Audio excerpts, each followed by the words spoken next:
You want to introduce yourself? Yeah, sure. So I'm a Miami-born, New York-based comedian. I've got a show at Club Coming, which is a comedy club and burlesque club in New York City. And you can see me on social media at Catherine K. Lindsay, and Catherine spelled with a C. Yeah, and how long are you here in Edinburgh, French? I will be here for a total of 17 days. Mm-hmm. Why is 17 days, not 25 days?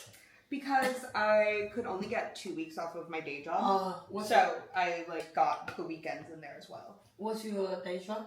I do strategy for NBC Universal. You are smart. I'm kind of smart. And how did you manage a demanding day job like that and to also do comedy? I would say I had a more demanding job before this. Mm-hmm. It was a job where I was working 90-hour weeks every week. And that was my first job right out of college. So I kind of had a little nervous breakdown. Mm-hmm. And I was it was the first time I had done comedy all through college. Mm-hmm. And then it was university, sorry. And that was the first time where I was not doing anything creative and I was working a lot. Mm-hmm. And I was oh my God, I need to change my whole life. So I ended up getting a job in New York, starting to do stand-up. And honestly, I think just because I came from a perspective of I was working 90-hour weeks to now have a job where it's very, very 9 to 5, mm-hmm. and then just get on a train and go to a show or go to a mic or I'm just always seeing my friends and always doing comedy. It feels not nearly as bad. Okay. And this is a mental health podcast. Yeah. So the question is, what's wrong with you? Oh man, where to start? So much.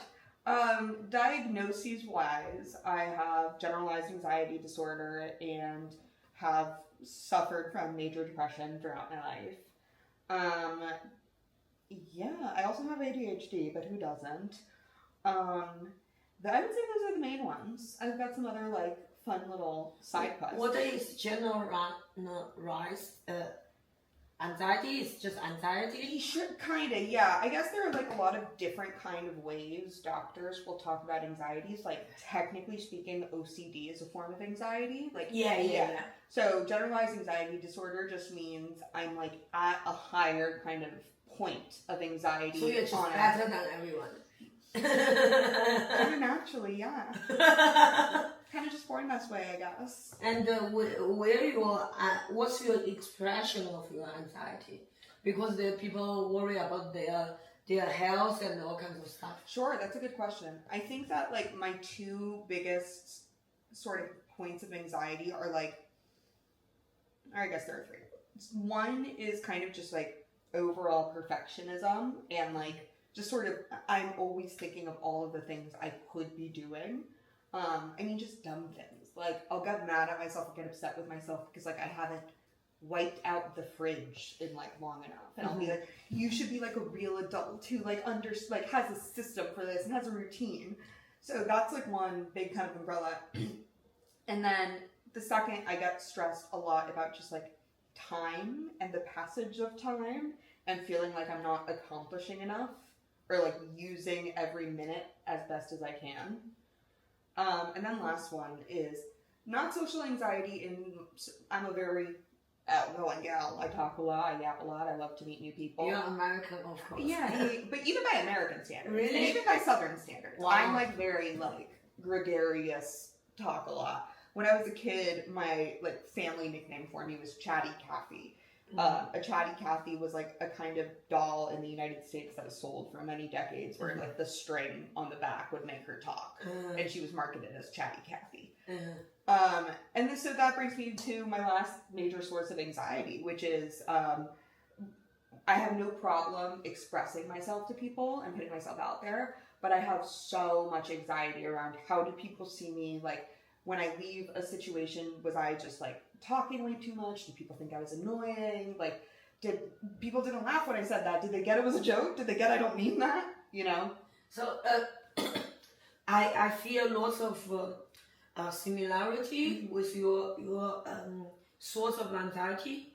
Do you have an idea where you the root of this. Why are you so perfectionist? Why you have this social anxiety? Where do you know where it comes from? Well, it's always the parents, isn't it? No, they're lovely people. Myra and now Lindsay. Great folks. But, you know, my parents, I think, both kind of have interesting stories in their own rights. With my mother's, I think, sorry, Dad, being objectively scarier. My mom was a Cuban immigrant. She left Cuba when she was very young, and like they moved around to a couple of countries before they settled in the United States. My grandfather had been a doctor back in Cuba, but then had to redo all of his education in the United States. So they were really kind of impoverished for most of her life. And I think she has just always really pressed on me, like, look at these amazing opportunities you have. Like, look at, you know, just everything you have. And largely coming from a good place. She also just has that kind of classic immigrant, like, scarcity mindset, though, of, like, if you are not doing the most and you're not working the hardest, like, everything can go away at any second. So I think that has actually largely served me in a lot of ways, and I'm really proud to have that mentality, but it has also, I think, made me a more naturally stressed out person. My dad actually comes from like a completely different background. He's born and raised in Manhattan in New York City. I know. Very much kind of like a prep school kid. Do they have a good marriage? They actually have a great marriage. It's funny because they're like very, very different people and come from such different worlds. But, you know, my mom will say things like, I think your father really learned like what it's like to have siblings by marrying me, because she has so many siblings, and he does too, but they were all way older than him, and he went to boarding school, you know. So it's funny because they are so different, and definitely both flawed, but the things that they have in common are so hilarious to watch, and definitely like keep them close. Like, my dad loves to gossip. So, yeah, the man loves to gossip. So anytime anything's happening in my mom's family, or like at her job, or like we're from a small town, and my mom was the mayor when I was growing up. So like in that town, my dad's like, all right, let's get a glass of wine, let's settle in, let's talk about it. So like in that way, I think like that has been really beneficial for their relationship. Would you say she's the alpha in the relationship? No, because my dad's not supposed to know that. Have you ever seen the movie My Big Fat Greek Wedding? Phenomenal film. Highly recommend. Actually, kind of good to know, being at Fringe. It was the woman who stars in it. She also wrote it, and it came out of her one-woman show. And the reason it got produced into a movie was because it's about her experience growing up as a Greek-American. And then Tom Hanks and Rita Wilson saw it in LA when she was doing it in the theater. Wow. And Rita Wilson is Greek-American. She was like, oh my God, this is amazing. Tom, we have to produce this. It ended up being the highest grossing independent film of all time. Wow. But I mention it because growing up, we'd watch it a lot, because there are just so many things that, even though my family's not Greek, like really resonate as just being like immigrants in America. Like so many dumb jokes she makes. But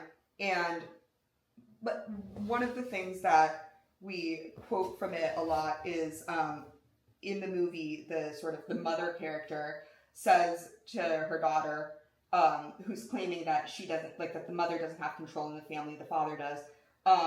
The mom goes, yes, it's true that the man is the head of the family, but the woman is the neck, and she can twist the head any way she wants. I very much say that's my parents.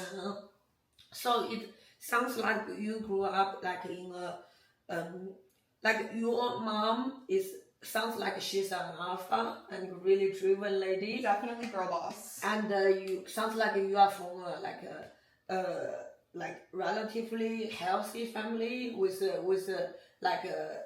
material support. And then where is your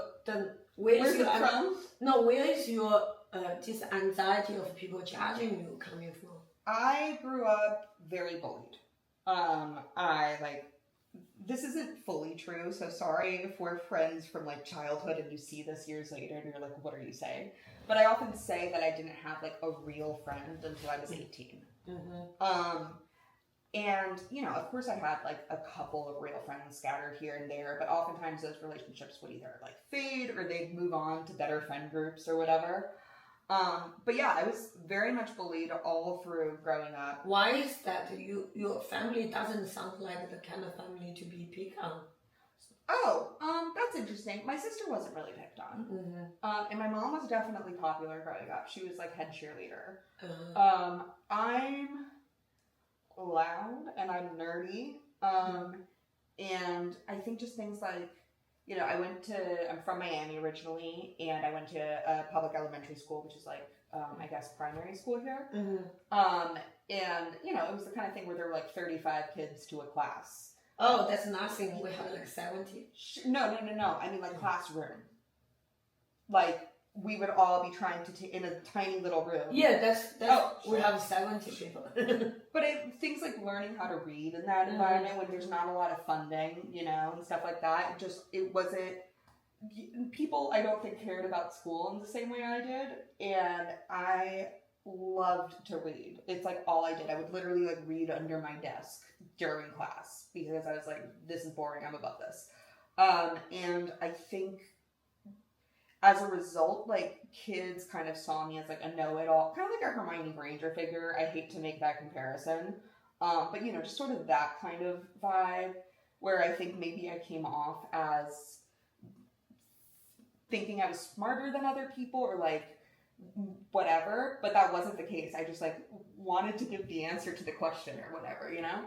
And then in that case, I can see there are different, like, a person can be like that and they are ignorant. Sure. But where is this kind of fear of people judging you coming from? So yeah, again, I was always like really known as being really loud. So I said that's like what my parents told me. That was like in America, the way that they do like report cards, like grades. It's like you'll get a grade for academics and then you'll get like a written description from the teacher. And usually that'll be like were there any feedback or like nice things to say or mean things to say, or most commonly, you were a pleasure to have in class. Which, by the way, you weren't. Your teacher just needed to write a lot of comments. Stop making that a thing you identify with. It's a very American Twitter thing to do. Yeah. And like pretty much every single time I had a comment, it would be like, Catherine is, you know, acing her quizzes and like very engaged with the material, but she needs to let the other kids have a chance to answer. Or like she needs to stop like disrupting the class with like side anecdotes or like looking back actually. So you were a class clown. I was gonna say, I think that if I had been a boy, I would have definitely been just like treated as like class clown and been more like popular in some senses. But instead it was very much like kids would laugh at me, be like, Catherine's a lot, or like Catherine's... But were you a pretty kid? What was I? What? Were you a good-looking kid? I think probably, but I think because I don't count because I was bullied a lot, and but because I was ugly, so I don't understand how a beautiful girl can get bullied. You know. I mean, it was a lot of stuff like, oh gosh. I can, you know, here's some examples. Like, I remember being in 6th grade, and by the way, all the people involved, we've actually buried the hatchet. I remember being in 6th grade, and there was this girl I used to carpool with. Like, we would drive from our hometown to school every day together. She had a birthday party coming up, and she invited everyone in the grade. So, like, how old were you? We were going to be she was turning like 12, I would say, 12 or 13. She invited everyone in the grade. And then this girl, who was like the most popular girl in the class, Marley Schatz, sorry Marley, told Sophia, the girl throwing the party, if you invite Catherine, I'm not going and I'm going to make sure nobody goes. So Sophia, So Sophia, like uninvited just me, and I was going to be the only kid not invited to the party, even though we fucking drove together like 2 hours a day. So it's more like this kind of social isolation bullying. It was a lot not like a mental, like not like a physical bullying. Yeah, I I would say I only ever got into like one physical fight ever. It was a lot of like that, or like there was like an anonymous gossip website when I was like 13, 14. Like Gossip Girl? Like Gossip Girl. And it was like a lot of mean stuff about me. Wow. So just more like stuff like that, or like I often felt like, you know, when I would get friends, or like if I did have friends, it would be the kind of thing where like I'd get invited if they had enough spots. Like I was never the first one to be invited. I was always kind of like the one to be like, oh well, we have an extra spot, I guess we'll invite Catherine. Okay. And how about your parents? Would they talk like this kind of? For example, my mom would talk with me, and sometimes it's really on my nerves. For example, I come to Berlin. Mm-hmm. No, I come from Berlin to here to do the podcast, to do the French. Sure. And I had some friends, old friends, coming to Berlin to take care of my place. Oh, nice. And my dogs. And my mom, she would ask me things like, oh, is this what the friend? Why he's in Europe? I said, oh, he and his girlfriend coming here to travel and looking for job. And she said, what if he find a job before the month end? What if like they want to travel or something? I was yeah, like, my mom is definitely like that kind of anxious too. Yeah. I would say my grandma, her mom, my abuela, is actually worse. Mm-hmm. Like she definitely has so much of that kind of anxiety where like any wrong thing that can happen, she has already visualized and like is going to tell you in excruciating detail how it will happen. Yeah, and of course I get triggered. I was like, what if he does? What if he does? Thank you. Yeah, he can die on the way here. Yeah, anything can happen, babe. Yeah, you can have a car accident. Yeah. You can someone can come to rape him. Anything Knock can on happen. wood for your friends. And I was like, what's the point of thinking about this? Yeah. It's funny because I think there were a couple of things going on with my parents. Like my mom was actually, she like really went to fucking bat for me. Like there were like that Sophia Rivas story I just described. Were you in good relationship with your mom? So it was mixed. I think that like on one hand, my mother obviously loves me very much, and I love her very much, and we are very close now, which I'm very appreciative of. How old are you? I'm 27. Okay, and there was This should be edited and redacted later, by the way. There was a bumpy period between. There have definitely been. I would say that there have been two really big bumpy periods in my relationship with my mom. The first being when I just like started really getting into performance and arts. So when I was probably like 10, 11, 12, 13, and then, you know, less and less through high school, but just still there. You know, again, my mom, I come from this background where my mom's an immigrant. She really wants things to be stable. And my dad also very much comes from a mentality of like, you should never like invest into anything more than you could get out of it. So they were really not supportive in a lot of respects when it came to me like pursuing the arts in any way. Well, anyone in your family creative? So I'd say that they're creative, but very much like hobbyists. So my parents are both lawyers. My sister is in medical school right now. Yeah. But like, you know, I would say that like all three of my grandparents that I was raised with, my one grandfather died young, all three of my grandparents that I knew were very talented painters, and like visual artists. So they were all into that. My dad, so this is part of his like lore and part of, I think, what informed his difficulty with me doing this. My dad had always grown up loving film, and he had grown up wanting to be a director. He went to the University of Southern California, which is like the #1 film school in the USA. It's like where Steven Spielberg went. And who's that? No, it's a joke. I know who he is. And my dad really wanted to pursue filmmaking, and he ended up living in LA for I think like 12 years trying to make it, and was able to be pretty successful as like a location manager. If you know anything about film, that means that he was able to like get union, which is really good. But he was still making like no money, was like barely surviving, and I think he got into a very resentful headspace. My dad's also a naturally more shy person, so what's his career later? He's now a lawyer. Okay. So that's how he met my mom. He ended up like pivoting and being like, I'm gonna go to law school because I'm so unhappy like now. How old he was when he went to law school? He must have been like 30. Wow, 31. that's impressive. Yeah. Yeah. So that's where he met my mom. They ended up getting married after law school. So I think because of that experience where he had like so many like scary memories of living in LA and seeing what the industry's like, he was just like, I do not want you pursuing this. Did you read the book Artist's Way? Oh, sure. Yeah, in this probably your father can count as a block artist. Yeah. That's interesting. Yeah, that's a great point. Mm-hmm.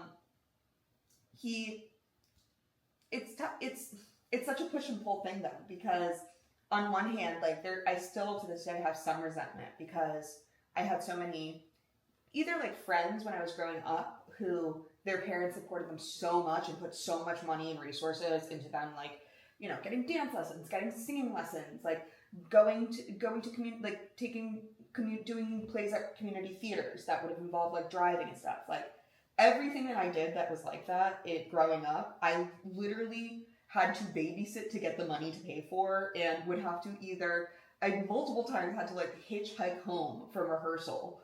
So they didn't support it? No, they like really did not support it. They were very much like, you can like be in drama club at school, but we don't know why you need to be doing all of this. Like you're never gonna be like a famous actress or like performer. Like, I don't understand this, you know, like for example, I grew up with lots of poverty, mm-hmm. and I can understand it, like first generation, like immigrants, like I understand if the poverty was part of their life, then they have this fear. For sure. But now it's like, I don't understand your situation is, like, I don't understand how could your parents both are wealthy, the family is really doing well, and they don't support your dream. Because, for example, like, similar situation, sure. like, for example, in China, women are very, like, we have to get married at a certain age, we need to have children, otherwise it's not complete. But now lots of families, they are more wealthy than before, mm-hmm. and they only have one child, sure. a girl. So, and because of this wealth, it's not your real wealth. It's not like they're rich or something, but they're like, oh, I have a flat, I have retirement money, we both have savings, and why I want my girl to get married unless it's someone they really love. Sure. And they were like, why I want my girl to force her to get married with someone like just so, and then she has to take care of his family, she has to do the housework, she has to make babies. And now I'm not poor, I have a place, my girl can stay with me for the rest of her life, and whatever she wants, she doesn't need to get married. And that's thousands years of tradition, just sure. because now they have this a little bit of weird.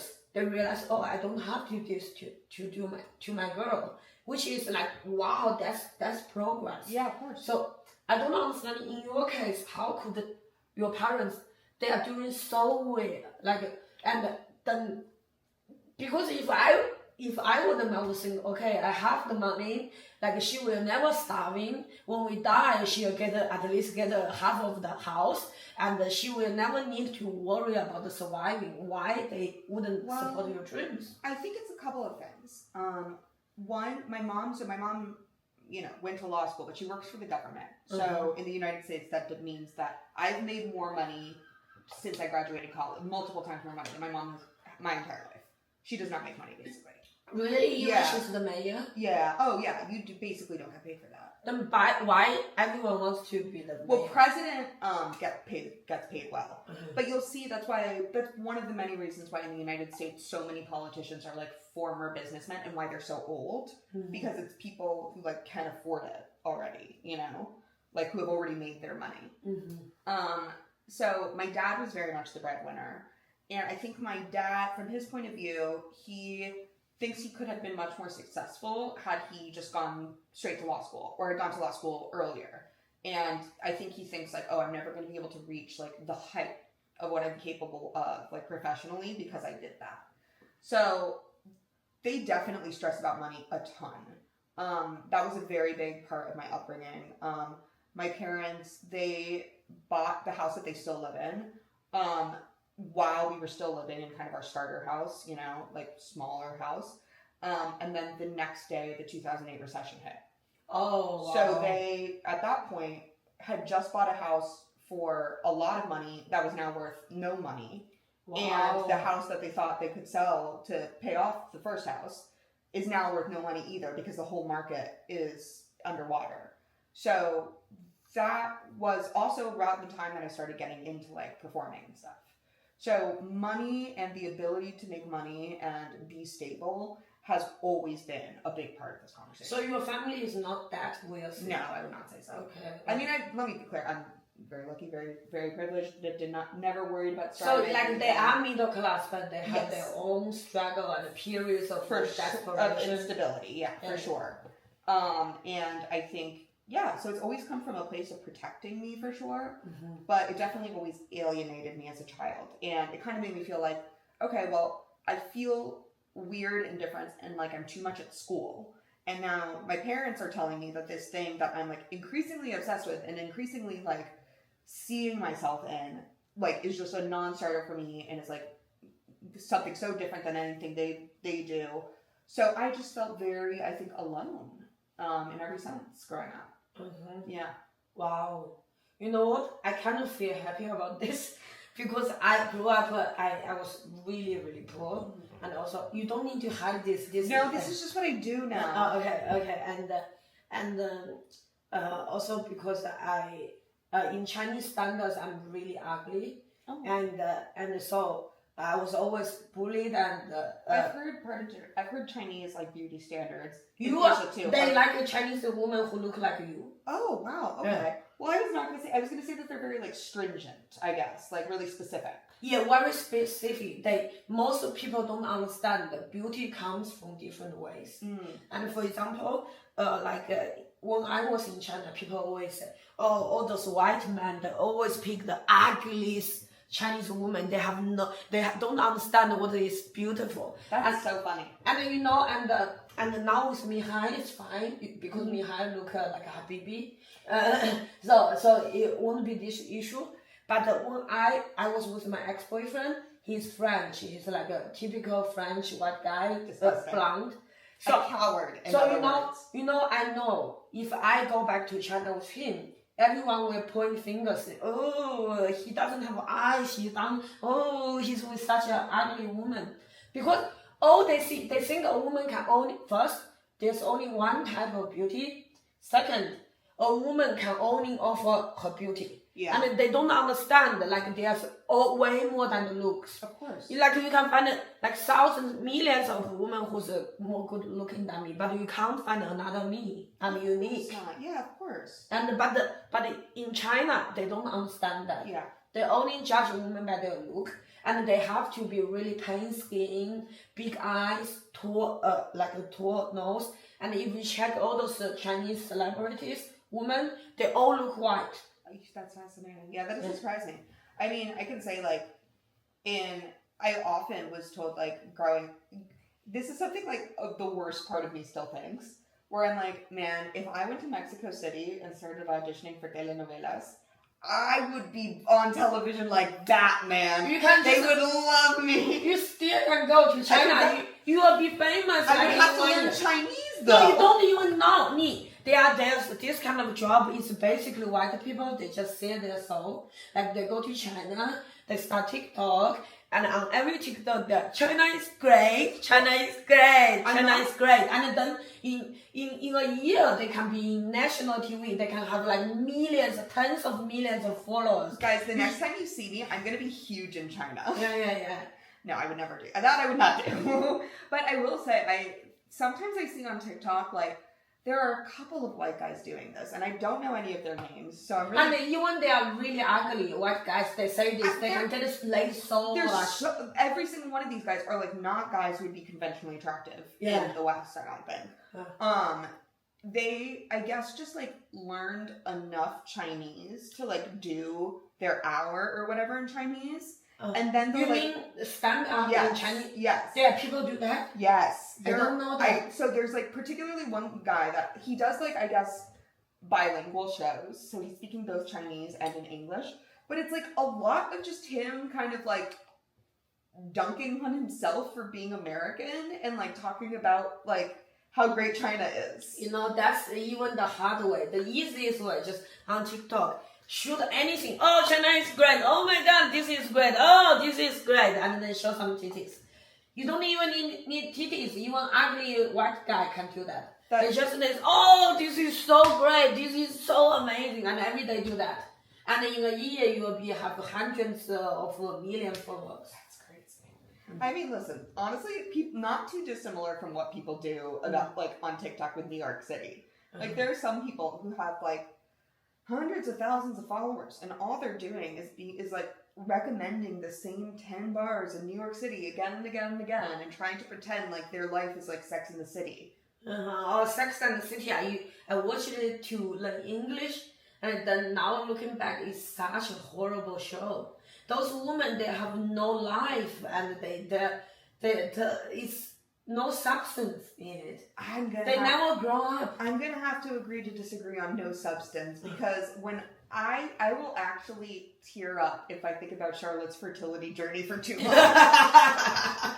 She really got, she worked for it. She wanted it and she got it. And they are so vain. They are very, but you know, it's interesting because Sex and the City does have a lot of flaws, to be clear, but it does really kind of capture a specific kind of New York woman, and really like a moment in New York time, from my understanding. I'm not old enough, but like that was such a vibe. Like those kind of like, I guess what happened was, you know, until the 50s, women in the United States were not publicly allowed to work, particularly if they were middle class or upper class.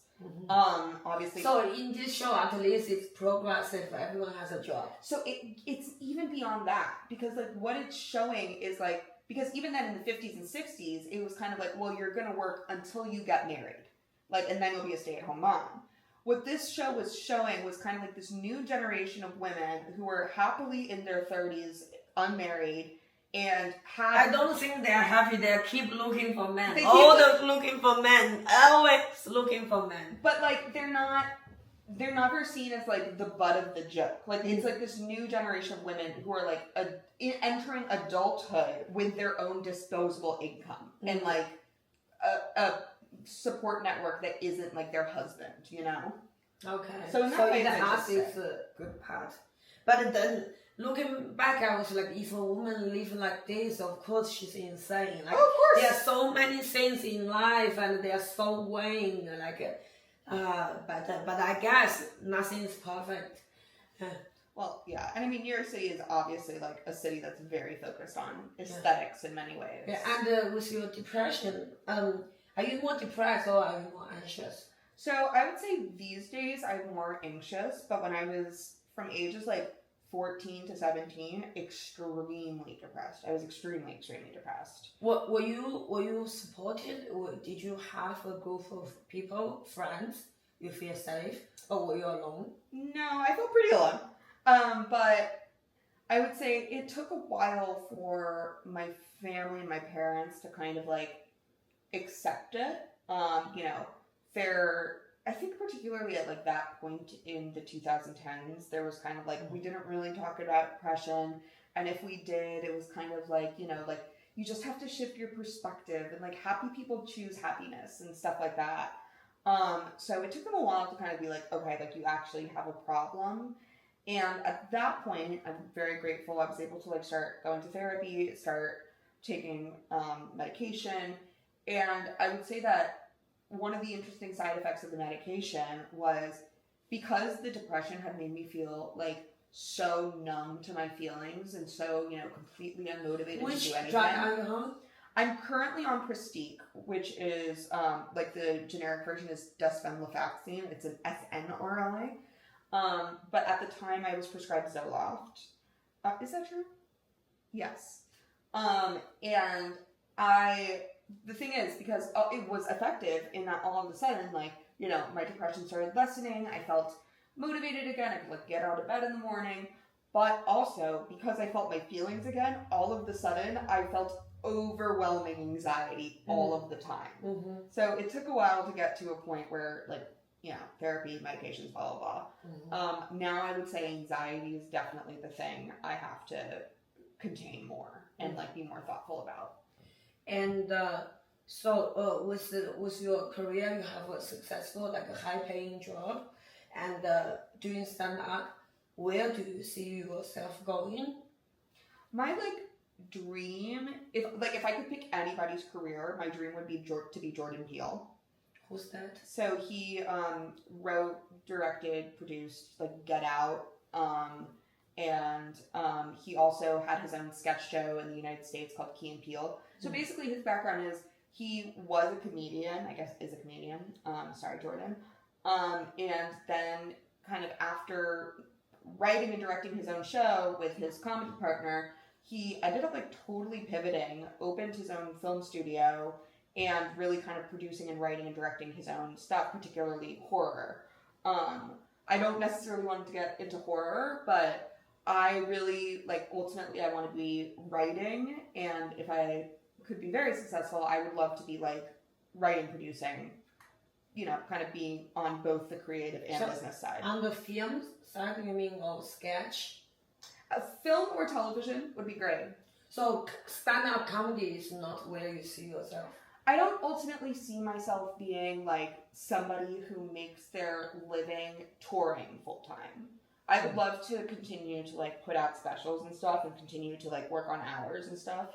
But honestly, like the big thing for me is I would ultimately love to be a mother. And it's hard to do that when you're on the road half the year, you know? Mm-hmm. And with your anxiety, besides the medication, have you learned anything how to contain your anxiety? Yeah, I mean, like, something that is very silly but has been very helpful to me is just really learning that I can't worry about things that I cannot change. And that's way easier said than done. So to me, to make that more effective, I mean more things like, now when I'm like running late to something, or if I missed something, or if I like fucked up on something at work, I will like check in on myself and be like, is this something you can change? Like, can you go back in time? Or is this like something that you can like now send an email about or whatever? And if you can change it, then go change it. And if not, then like there's nothing you can do right now. So like let's face the consequences when they occur. You know, I think somebody smarter than I once said that worrying is suffering twice. Yeah, that's so true. Like, the perfectionism stuff, I also have that. I think that's really one of the key to realize. For me, it's not that works. Is it outside my control? Mm-hmm. That works for me. What really works is also like to understand that mistakes and fuck ups are statistically unavoidable. Oh, 100%. Yeah. And it will happen sooner or later. No matter how good I am, it will happen. But if every time when that happens, I get upset, I put my happiness into chance. Yeah. And it's outside of my control. That's deep. I like that. I think the last thing I'll say in terms of like what has really helped me, and again, this is like a bigger thing, but when, growing up, again, I was like really motivated, really smart. It was always my dream to go to Harvard when I was a kid. Like, that was my dream. I wanted it so much. My family members knew about it. It was like a joke about me. And then, because I was so depressed, particularly when I was like 15 years old, my grades were still, not to brag, my grades were still very good. But, you know, I got probably one B too many to be like Harvard material. And as a result, I ended up... Was there a chance to just redo it? Or you That's not how it works. That's not how it works, yeah. Mm-hmm. You kind of have to, like, the way the United States university system works is, like, they look at kind of equally, and, like, they say holistically, so looking overall at your grades through all of school, through at least high school, so ages 14 to 18, your test score that you submit, which you could have redone. Like, if I had a bad day on one day, I could have redone that. And then, like, you know, your extracurriculars and stuff. So I had great test scores, had great extracurriculars, and my grades, I would say, were good. Good to great, but good. You know, not like Harvard good. Mm-hmm. And when I went to such an intense high school where everybody, like, was trying to get into an Ivy League school, and it was just, like, an overwhelming pressure. Were there Asians there? Believe it or not, no. Really? Wow, that's insane. Well, I mean, there were a few. So sorry to the Asian kids that I went to high school with. But no, it was, I would say, overwhelmingly Hispanic, Jewish, Miami school, you know? But very intense school. So when I was... Wait until the Asians come in.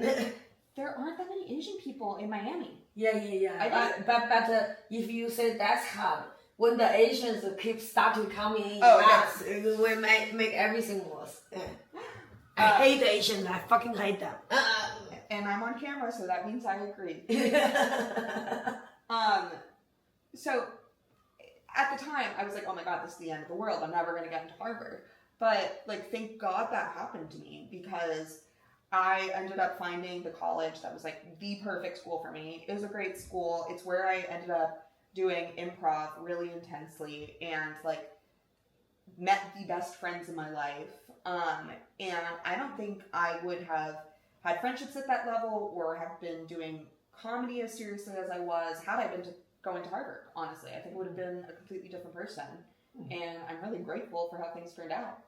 So every once in a while when I'm, like, going through these periods of, like, deep anxiety or depression where I'm spiraling, being down on myself, I kind of try to recontextualize it by, like, remembering, like, you thought that this was going to be the end of the world, and it was the best thing that ever happened to you. You know? Yeah, really happy you're on the podcast. Turns out the rich, white, hot girl also has her troubles. So I feel life is fair. Yeah. Cool. Thank you so much for being here. Thank you for having me. Yes, thank you. Feels so good to know a hot woman also can have her suffering. I just, life is fair. Life is fair. We try. Cool, then. Bye-bye. That's the podcast. Bye, everyone. Hey, we're here now. We're in the flat doing the podcast because it was so cold. And I was talking with Mihai that I want to move to Edinburgh. And now I realize I've been only been in Edinburgh in August. Yeah. Every August. And now I'm thinking, if August is so cold, how about the rest of the year? And I think I need to come back in other part of the year to check it out first. I grew up as, like, a total Anglophile, and there was always, like, I think a small part of me, especially as, like, a teenager, that was like, I'm gonna move to England, I'm gonna move to Scotland, never see you again, Mom and Dad. But then my dad told me that the entirety of the UK is above the Canadian border, like, deeply above the Canadian border. Wow. Like, I guess that's latitude-wise. And I was like, hey, he just changed my perspective completely. I was like, that's gonna be a hard pass, I guess.